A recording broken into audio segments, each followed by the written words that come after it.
Greetings, my fellow freedom low sovereign thinkers. Thank you for tuning to LL3-Podcast. My name is Craig, transmitting from the beautiful realms of planet Earth.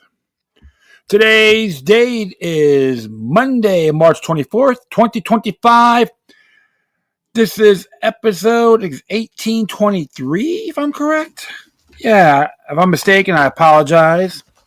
Churchill's Pub is back. Before I proceed, you can find me on multiple social media sites and podcast channels. Just type in Looking Luck number 3, Looking Luck Roman number 3 with 3 eyes, or the Looking Luck Roman number 3 podcast. Furthermore, if you have any questions, comments, recommendations, all that good stuff, whatever you do, please use decorum. You can hit me via email to ll3.podcast@proton.me. If you want to donate, go to paypal.me or cash.app/Looking number 3. And if you want to follow me on Steemit, send some crypto love at LL3, that's the number 3, -podcast. Well, I'm not going to go on any rants or tangents or anything like that. But very interesting when I got off of work. I just hit the Facebook page for the hell of it. I'm not a big lover of that social media site, but as a networking tool, I like it. So, and it was really cool because got some news about Churchill's Pub in Miami in the heart of beautiful downtown Little Haiti has returned, which is located at 5501 Northeast 2nd Avenue. Little Haiti, also known before that Lemon City. That's the north side of Miami. Check it out. Yeah, it may not be the greatest neighborhood in the world, but you know what? When you act neighborly, that's half the battle. So I always tell people I've been going. First time I went there was in 1993, and I fell in love with it. A good dive. I spent a good amount of time there, even on New Year's Eve a couple times. Too much fun. That's all I had to say. But a lot of great concerts, various events. I remember the time they had the World Cup tournament there in 2002. Which was hosted by Japan and South Korea. And that pub actually had a 24-hour liquor license. You see people going in there 2, 3, 4, 5 in the morning, maybe 6 or 7, having their booze, their wine, their food, and they go to work right after the game. So a lot of great, beautiful history there. And Dave Daniels was always cool. Then a few skirmishes happened, controversies have occurred. But I will get to that. What has happened? I'd like to thank him and Churchill's Pub for sharing this on their Facebook page. And I'll be going to some of the ordeals here, which was in reference to this case. And, yeah, so it was very interesting. It was a case, hold on a moment. Beep, there you go. I had to download it, It was David Barry Daniels versus 5501 Northeast 2nd Avenue LCC, Dive Bar 215 LCC, Miami Gateway Development LCC, Little Haiti Gateway LCC, and Malari Kadurer. It was actually case number 2024-005643 CA1. And based on all this, he was a preliminary witness, whereof plaintiff David Barry Daniels gives preliminary notice of the witnesses and exhibits, and he anticipates calling the trial to this matter. Of course, the parties, it tells you all about the parties, Dave Daniels and other people in here as well, the same folks I did mention before. Talk about all the exhibits and even the Miami New Times. Very interesting as exhibits here. But it'll be on his Facebook page, but I just find it very intriguing. So, and of course, his attorney was Dirk Lorenzen. Yeah, Dirk Lorenzen. Yep, good. Based out of Carl Gables. Let's keep on going here. And of course, the defendants tells you the same thing. relevant flow chart timeline regarding transfers of interest in property at issue. So it demonstrated support. The motion summary judgment, David Barry Daniels filed this flow chart timeline. And they give you the whole timeline about from 2014 when it bought out to 2023. 2023 says here the court entitled final judgment of foreclosure against Fund 5501 LCC in favor of Little Haiti Gateway as assignee of Chempnoff against parking lots and the pub property. And the court also entered the final judgment of foreclosure of the same people. Oops, hold on here. Oh, shoot. Come on. I goofed here. Shoot. One moment. Damn it. Everything here, all well and good. Hit that back to the timeline again. I know it's on 2023. Yep, that's a good one. I hit that again. And and what it says here about the foreclosure of Little Haiti Gateway judgment of foreclosure. And of course, on the 29th, Daniels commenced the instant foreclosure action against the parking lot properties. April 1st, 2024, Daniel filed a notice. It's pendants in the instant case. And the May 1st, same year, Daniel filed an amended notice of his pendants in the instant case. And on the 31st of May, Miami Gateway answered the complainant in this instant case. Sorry about that. Man, my eyes. And of course, on June 3rd, foreclosure sale was held on Miami Gateway's foreclosure judgment. Miami Gateway was a successful bidder with actual knowledge of the pending foreclosure action by Daniels. The clerk issued a certificate of title for the parking lot to the properties to Miami Gateway following a successful bid at the foreclosure site as on June 21st. And of course, Dave Daniels, he's over 21 and have personal knowledge, unless expressing otherwise.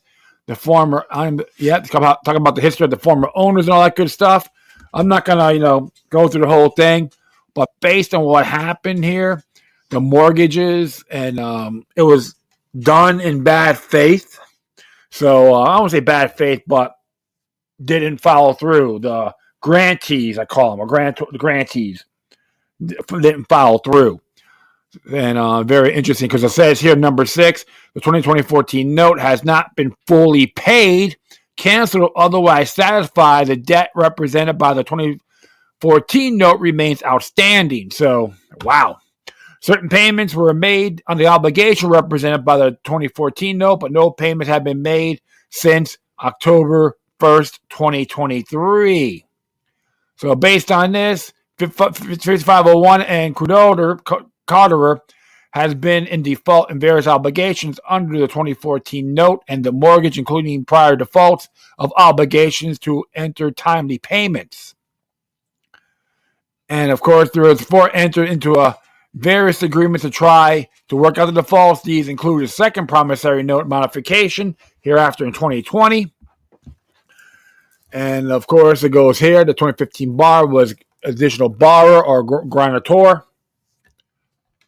So they agreed on a secure amount. This is number 11 by a mortgage owed and pursuant to the 2014 note was $1,575,000 as of February 21st, 2014. This includes late fees, interest, and attorney fees. Wow. So they've been way behind the 8 ball. And of course, so based on here on the 2023 note, new interest only payment of $7,420.83 was due on the first of every month. And there was a late fee of $742.08 after the 10th of every month. So it looks like it had been real behind the 8 ball here. And they did have an interest rate permitted by law is 25%. Default interest at 25% commences February 22nd, 2024, following the agreement to sum due. And it gives you a whole rundown. I'll hit number 21. A lot of stuff here. Good grief. Let me just read this top here. This is number 18. Default interest on agreed indebtedness of $1,575,000 translates to $393,750 per year, or $33,812.50 per month, or $1,078.77 per day. In the 10 months, the default interest that has occurred, $300,125. And it gives you the whole thing about the agreed principal debt, late fees, default interest for 10 months, default interest per diem 12 days, which is a total from February 6th of this year, excluding costs and fees, $1,924,260.12. Wow. Good grief, man. And of course, based on this, the loan secured by mortgage and identified in the 2014 note is a default and unpaid as of a preparation and exclusion of the affidavit. So the affidavit made everything here interesting. So let me see here. I'm just going to go up further up here. Yeah, so the affidavit, let's give you a little rundown of what happened. So based on this, it's been signed and sealed. Churchill's is back. So I'm just going to read you here what's going to be happening. Pandemic takeover, but says here, Miami Newsday made the witness list. Dave was kind enough to summarize everything with the timeline too. Goldstein, Corrado, and Daniels are forming a band for opening weekend. Tickets available online. Okay. So, and to give you a whole rundown, the Facebook page, developer loses attempt to get damage from Carlton Fields. Can we get Corrado, Goldstein, and Daniels to roll a block party or what? There's a lot of things been happening here. It's insane. The Goldsteins, local heroes, developers bought big chunk of Little Haiti. The result was so far a happy surprise. So a lot of folks actually helped out. Give the rundown on what has occurred. But yeah, it's very interesting, very amazing. You know, because a lot of people were highly concerned what was going on in that facility. And I will actually add another link here, Churchill's.Miami. You want it, you all got it. So give you a whole rundown about the story, about what has happened. Yeah, SBAs and all that, slumlords, Churchill's, locals, pay the piper, give you a whole rundown about permitting, coordinators, and all that. It's just totally insane.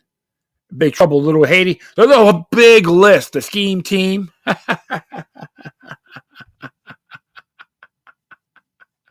Wow. The scheme team, to give you a whole rundown about that. The setup. So a lot of interesting history of what has occurred during that time, including SBA, about the loans and so forth. And I know one gentleman that was managing it under Marauder. He got caught. He is a pawn. They can't go after him. But there's even claims that he had a lot of losses against him too. Some of the stuff I've been looking at. However, gives you a whole rundown what has happened on Churchill's.Miami. You could join their list, buy merchandise and all that. But I'm very happy because it is one of the coolest facilities out there, and all in good faith. A lot of great memories. Like I said, in the heart of, I call it downtown Little Haiti. It looks like they made a banner. Someone probably, hey, yeah, it's a good name. Put downtown Little Haiti right at Churchill's. However, I always had a good time there. No problems, no issues. Maybe some degenerates out there, but they know their place. But one thing I know for sure, they should have a few shows out there. So all you bands, local bands out there, check it out. I know I did some work with Big Cat Concerts, and we had a good time. Well, not every show was a success, but we had fun. Yeah, that's one thing about that place. We always had a good time, and we always support the smaller promoters too. But always give these people some love, man. And if you're ever down in Miami, go to Churchill's, talk to Dave Daniels. He's a character. He has a house I remember he has a home right behind the pub. So that's his hub. So I'm glad he has it back, because a lot of folks would consider about going to be a CVS drugstore or anything like that. And the truth of the matter is, the folks never follow through. So hey, everything's justifiable, and hopefully they'll get some shows out there and do some renovating. Not the best sound system in the world, but every time we do a show there, we have a blast. Well, that's my intake on this. I think it's great. So folks down South Florida, we got another facility to check out. Whether it's punk rock, poetry, soccer, rugby. I think Dave's going to do it all, man. So give him some love when you have a chance, okay? Well, that will be it. Doesn't make this one brief. I thank everyone for listening. Plus, feel free to download and share throughout your social media networks. If you have any questions, comments, recommendations, all that good stuff, whatever you do, please use decorum. You can hit me via email to ll3.podcast@proton.me. If you want to donate, get a PayPal at me or cash.app/local3. You follow me at Steemit. Give me some crypto love at LL3. That's the number 3 -podcast. Support Churchill's if you're down in the South Florida area. Doesn't matter if you're big or small. A great landmark. Actually, Iggy Pop did a video there. And if I remembered, Agnostic Front did some videos. The video, I think it's one of the clips was "Walk Alone." I think it's the name of the song. So it's pretty cool. So, like I said, go there, have some fun, check them out. Once again, thank you for your time. But always remember that demoniac resistance is healthy for the soul and can liberate humanity. Until next time, take care of yourselves. Keep on spreading love. May your guardian spirits be with you.